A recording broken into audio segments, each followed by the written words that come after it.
بسم الله الرحمن الرحيم، والصلاة والسلام على أشرف المرسلين النبي محمد الأمين. اللهم صل وسلم وبارك على محمد. لكل عشاق ومتتبعي ومشجعي المنتخب الوطني المغربي، ستجدون في هذا الفيديو تفاصيل وموعد مباراة المغرب في نصف نهائي كأس إفريقيا للأمم لأقل من 23 سنة، المقامة بالمملكة المغربية والمؤهلة لأولمبياد باريس في صيف السنة المقبلة. إليكم التفاصيل.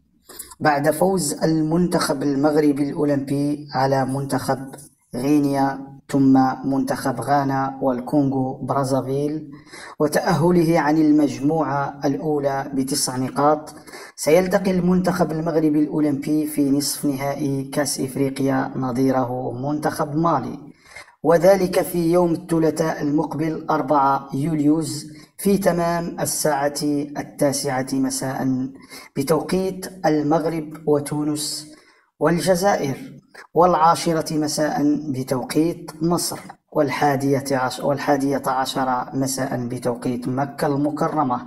القنوات الناقلة بيان سبورت القطرية والقناة الرياضية المغربية TNT. وحظ موفق لمنتخبنا الوطني، ودمتم في رعاية الله وحفظه، والسلام.